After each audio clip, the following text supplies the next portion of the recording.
নমস্কার বন্ধুরা, আর24 বাংলা তবে সবাইকে স্বাগত জানাই। তো বন্ধুরা, আজকে আমরা এই ভিডিওর মাধ্যমে বুঝবো কিভাবে হাতে লেখা জন্ম সার্টিফিকেট থেকে আমরা একটা ডিজিটাল জন্ম সার্টিফিকেট বানিয়ে নিতে পারি। তো অনেকের এরকম হাতে লেখা বার্থ সার্টিফিকেট আছে, তো তারা এখন চাইলেই কিন্তু আপনার যে বার্থ সার্টিফিকেটটা আছে সেটা ডিজিটালে রূপান্তরিত করতে পারবেন, যেখানে এরকম ধরনের কিউআর কোড দেওয়া থাকবে এবং আপনার এই যে সার্টিফিকেটটা হবে ডিজিটাল, এটা সব জায়গাতে কিন্তু ভ্যালিডেবল হবে। অর্থাৎ এই যে ম্যানুয়াল বার্থ সার্টিফিকেটটা, এই সার্টিফিকেটটা কিন্তু এখন কোনো ভ্যালু দিচ্ছে না। এক্ষেত্রে আপনাকে এখন এই যে ম্যানুয়াল বার্থ সার্টিফিকেট, এটা আপনাদেরকে বানিয়ে নিতে হবে। তো এটা বানাতে গেলে আমরা কিভাবে আবেদন করব, অর্থাৎ কারা এই ডিজিটাল বার্থ সার্টিফিকেটটা বানাতে পারবেন, কিভাবে ডিজিটালাইজেশন করবেন, আবেদনের প্রয়োজনীয় নথি আপনাকে কি কি দিতে হবে, পুরাতন সার্টিফিকেট যদি হারিয়ে গিয়ে থাকে, আপনার ওল্ড বার্থ সার্টিফিকেটটা যদি হারিয়ে গিয়ে থাকে, কিভাবে আপনি আপনার সার্টিফিকেট বের করবেন, অর্থাৎ ডিজিটাল বার্থ সার্টিফিকেটটা বের করবেন এবং ডিজিটাল বার্থ সার্টিফিকেট আপনার যে প্রসেস সেটা কমপ্লিট হয়ে যাওয়ার পরে কিভাবে আপনার রেজিস্টার মোবাইল নাম্বার দিয়ে আপনি সেটাকে ডাউনলোড করতে পারবেন। স্টেপ বাই স্টেপ ভিডিওর মাধ্যমে আপনাদেরকে দেখাতে চলেছি, তাই অবশ্যই ভিডিওর সঙ্গে থাকবেন। যারা আমার এই চ্যানেল নতুন ভিজিট করছেন তারা অবশ্যই চ্যানেলটিকে সাবস্ক্রাইব করবেন, পাশ থাকা বেল আইকনটি দাবিয়ে রাখবেন, যাতে এরকম ইম্পর্টেন্ট ভিডিও নোটিফিকেশন সবার প্রথম আপনি পান। কোন ডিস্ট্রিক্ট থেকে ভিডিও দেখছেন সেটা কমেন্ট বক্সে মেনশন করতে ভুলবেন না। তো আসুন বন্ধুরা, এবার দেখে নেওয়া যাক। তো বন্ধুরা, সর্বপ্রথম আমরা দেখে নেব ডিপার্টমেন্ট থেকে আমাদেরকে কি ইনস্ট্রাকশন দেওয়া হয়েছে যে কিভাবে আমাদের যে ম্যানুয়াল বার্থ সার্টিফিকেট সেটা ডিজিটাল বানাতে পারি। তো এখানে যেটা বলা হয়েছে, কারা ডিজিটাল বার্থ সার্টিফিকেট করতে পারবেন, মেন পয়েন্টগুলো আপনাদেরকে বলে দিই, কিভাবে ডিজিটাল করবেন এবং সার্টিফিকেট হারিয়ে গেলে কি করবেন, অন্যান্য সুবিধা। তো এখানে আমরা সর্বপ্রথম দেখব কারা ডিজিটাল করতে পারবে। তো যে সার্টিফিকেটগুলি মোটামুটিভাবে 1999 সাল অক্টোবর মাসের পর পঞ্চায়েত বা পৌরসভা থেকে ইস্যু করা হয়েছে, সেইগুলি কিন্তু ডিজিটালাইজেশন করা সম্ভব। তো এখানে বলে রাখি, 1999 সালের পর যারা হসপিটাল থেকে ইস্যু হয়ে এসছে তারাও কিন্তু এই সার্টিফিকেট বানাতে পারবেন, কোনো অসুবিধা হবে না। তবে 1987 সালের আগে হসপিটাল থেকে দেওয়া সার্টিফিকেট ডিজিটাল করা নাও যেতে পারে। অর্থাৎ 1987 সালের আগে যে সার্টিফিকেটগুলো আপনারা হসপিটাল থেকে পেয়েছেন, সেই সার্টিফিকেট দিয়ে আপনার ডিজিটাল সার্টিফিকেট কিন্তু নাও হতে পারে। তো কিভাবে ডিজিটালাইজ করবেন, মনে রাখবেন আপনি নিজে থেকে অনলাইনে এই কাজটি করতে পারবেন না। তো যে সমস্ত ভিডিওগুলো আপনারা দেখতে পান যে অনলাইন প্রসেসে ডিজিটাল সার্টিফিকেট কীভাবে বানানো যায়, সেই সমস্ত ভিডিওগুলো দেখে কিন্তু কোনো লাভ হবে না, কারণ এখানে স্পষ্টভাবে ডিপার্টমেন্ট থেকে বলে দেওয়া আছে যে অনলাইন থেকে কিন্তু এই কাজটি আপনি নিজে থেকে করতে পারবেন না।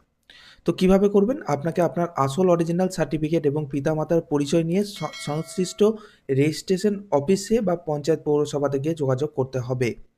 তো এবার কিভাবে বুঝবেন যে আপনার যে ওল্ড বার্থ সার্টিফিকেটটা আছে সেটা কোথা থেকে ইস্যু হয়েছে, অর্থাৎ পঞ্চায়েত থেকে ইস্যু হয়েছে নাকি এই রেজিস্ট্রেশন যে অফিস থেকে হয়েছে সেই অফিসের নামটা কি। যদি সেটা আপনার না জানা থাকে, তাহলে আপনার যে জন্ম সার্টিফিকেট, এখানে ভালোভাবে লক্ষ্য করলে দেখতে পারবেন কিছু স্ট্যাম্প দেওয়া আছে। এই স্ট্যাম্পগুলোতে কিন্তু আপনার যেখান থেকে আপনার সার্টিফিকেটটা রেজিস্ট্রেশন হয়ে বেরিয়ে এসছে সেই অফিসের নাম এখানে দেওয়া থাকবে, অর্থাৎ পঞ্চায়েত থেকে হয়ে থাকলে এখানে পঞ্চায়েতের স্ট্যাম্প দেওয়া থাকবে, বা যদি আপনার হসপিটাল থেকে হয়ে থাকে সেক্ষেত্রে কিন্তু হসপিটালের স্ট্যাম্প এখানে দেওয়া থাকবে। তো যে রেজিস্টার প্রাপ্ত আপনার অফিস থেকে আপনার সার্টিফিকেট ইস্যু হয়ে এসছে সেটা কিন্তু এখানে দেওয়া থাকবে। অনেক অনেক ক্ষেত্রে দেখবেন ওপরে বড় করে আপনার সেই প্রতিষ্ঠানের নামটা লেখা থাকবে যেখান থেকে আপনাকে জন্ম সার্টিফিকেটটা দেওয়া হয়েছে।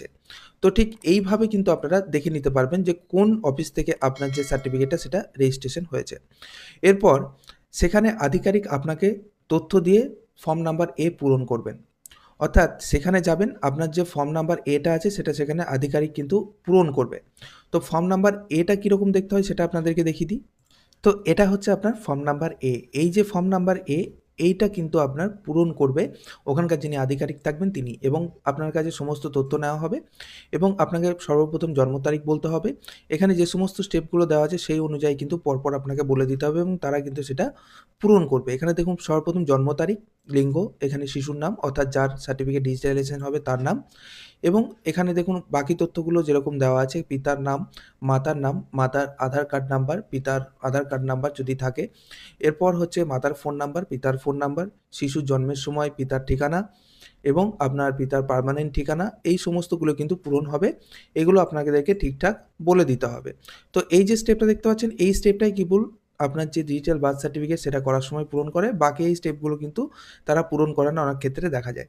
তো এই যে এই ফর্মটা পূরণ হয়ে যাওয়ার পর আপনার যে সার্টিফিকেটটা আছে সেটা তারা রেজিস্টার করবে অনলাইন প্রসেসে এবং সেটা কিন্তু আধিকারিকরাই একমাত্র করতে পারবে।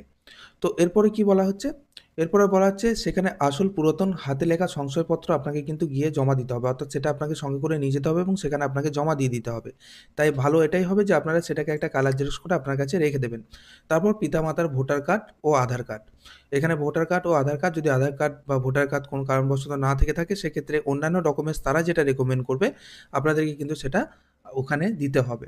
ওকে, তো এরপরে হচ্ছে সার্টিফিকেট হারিয়ে গেলে কি করবেন, অর্থাৎ আপনার যদি এই যে আসল পুরাতন হাতে লেখা সংশয়পত্র যেটা জন্ম সার্টিফিকেট সেটা যদি হারিয়ে গিয়ে থাকে তাহলে কি করতে হবে। যদি আপনার আসল সংশয়পত্রটি হারিয়ে গিয়ে থাকে কিন্তু আপনার কাছে সেটির ফটোকপি আছে বা রেজিস্ট্রেশন নাম্বার উল্লেখ আছে অথবা পোলিও কার্ড আছে যেখানে রেজিস্ট্রেশন নাম্বার লেখা আছে, তাহলে আপনি সেটা ডিজিটাল সংশয়পত্র পেতে পারেন। অর্থাৎ সেই ফটোকপি যদি আপনি প্রিন্ট আউট বের করে দিন সেক্ষেত্রেও কিন্তু সেখানে নেওয়া হবে এবং এক্ষেত্রে আপনাকে জেনারেল একটা জিপি আপনাকে দিতে হবে। যদি আপনার কাছে কোনোরকম কোনো ফটো বা এসব কিছু না থেকে থাকে তাহলে কিন্তু একটা জেনারেল ডায়েরি করে আপনাকে কিন্তু জিপি কপি সেখানে জমা দিতে হতে পারে। এখানে এবার দেখে নেব অন্যান্য সুবিধা কী, কী আমরা পাচ্ছি পরবর্তী স্টেপে। পরবর্তী স্টেপে যেটা বলা হচ্ছে অন্যান্য সুবিধা, ডিজিটালাইজেশন করার সময় আপনি আপনার মোবাইল নাম্বার লিঙ্ক করাতে পারবেন। অর্থাৎ যখন ডিজিটালাইজেশনে যখন আবেদন করবেন আধিকারিক তখন আপনি আপনার যে ভ্যালিডেট মোবাইল নাম্বার সেই ভ্যালিডেট মোবাইল নাম্বারটা দেবেন এবং সেই মোবাইল নাম্বারটা কিন্তু সেখানে রেজিস্ট্রেশন হবে। এরপরে আপনার ডিজিটাল হয়ে গেলে আপনার রেজিস্টার করা মোবাইল নাম্বার দিয়ে খুব সহজেই যতবার খুশি আপনি কিন্তু জন্ম সার্টিফিকেট ডাউনলোড করে নিতে পারবেন, যেটা হচ্ছে জন্ম মৃত্যু তথ্যের পোর্টালে গিয়ে। সেটা কিভাবে করবেন পরবর্তীতে আপনাদেরকে দেখাচ্ছি। এখানে আরও যেটা বলা হয়েছে দেখুন, পুরনো জন্ম সার্টিফিকেট কোনো ভুল থাকলে প্রয়োজনীয় নথি বা প্রয়োজনীয় রেজিস্ট্রারের কাছে আবেদন করলে আপনার কিন্তু সেটা সংশোধনও করা যেতে পারে। অর্থাৎ পুরাতন জন্ম সার্টিফিকেট যেটা আছে সেখানে যদি আপনার নাম ভুল থাকে বা আপনার অন্য কোনো কিছু যদি ভুল থাকে সেটা কিন্তু আপনি সেখানে কারেকশন করে নিতে পারবেন।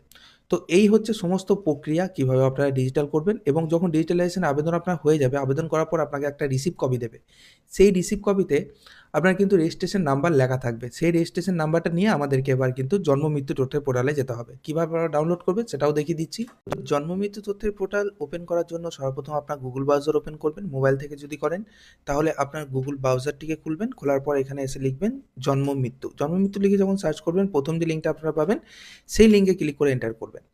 এন্টার করার পর ঠিক এরকম ধরনের ইন্টারফেস আসবে। এখানে দেখুন সিটিজেন সার্ভিস, এখানে ক্লিক করবেন, বার্থে ক্লিক করবেন। বার্থে ক্লিক করার পর ডাউনলোড সার্টিফিকেট, এখানে গিয়ে আমাদেরকে ক্লিক করতে হবে। ক্লিক করার পর এখানে দেখুন অ্যাকনলেজমেন্ট নাম্বার, অর্থাৎ যে রিসিভ কপির যে নাম্বার থাকবে সেই নাম্বারটা আপনি এখানে এন্টার করবেন। এন্টার করার পর জাস্ট এখানে সার্চে ক্লিক করবেন। নাম্বার এন্টার করলেন, সার্চে ক্লিক করলেন। সার্চে ক্লিক করার সাথে সাথে এখানে ওটিপি যাবে, আপনার যে নাম্বারটা এখানে রেজিস্টার করা হবে সেই নাম্বারে ওটিপি যাবে। ওটিপিটা এখানে এন্টার করে সাবমিট যখনই করবেন তখনই কিন্তু এখানে আপনার সার্টিফিকেট ডাউনলোড করার অপশন আসবে। সেখানে ক্লিক করে কিন্তু আপনি আপনার সার্টিফিকেটটা খুব সহজেই ডাউনলোড করে নিতে পারবেন। ঠিক এই প্রসেস যেটা আপনাদেরকে বললাম, এই প্রসেসে যদি আপনারা স্টেপ বাই স্টেপ যান তবেই কিন্তু আপনার যে ওল্ড জন্ম সার্টিফিকেটটা আছে সেটা ডিজিটাল সার্টিফিকেটে রূপান্তরিত করা সম্ভব। আদার্স কিন্তু অন্য কোনো প্রসেসে আপনার সার্টিফিকেট ডিজিটালাইজেশন আপনি করাতে পারবেন না। এক্ষেত্রে আরও একটা নথি আপনাদের কাছ থেকে চাওয়া হতে পারে, যেটা হচ্ছে হাতে লেখা একটা দরখাস্ত। দরখাস্ত কীভাবে আপনারা লিখবেন, কোন ফরম্যাটে লিখবেন সেটা যদি জানতে হয় তাহলে অবশ্যই কমেন্ট বক্সে আমাকে জানাতে পারেন। নেক্সট ভিডিওতে আপনাদেরকে দেখিয়ে দেবো কীভাবে আপনারা হাতে লেখা দরখাস্ত ওখানে জমা দেবেন ওই সমস্ত নথিগুলোর সাথে। তো আশা করি আপনাদেরকে বোঝাতে পেরেছি। এর পরবর্তী আপডেটে আপনাদেরকে দেখিয়ে দেবো কীভাবে আপনারা হাতে লিখে আপনার যে দরখাস্ত সেটা রেডি করবেন। তো আজকের মতন এইটুকুই, দেখা হচ্ছে পরবর্তী আপডেটে। ভালো থাকবেন, সুস্থ থাকবেন। Thank you for watching.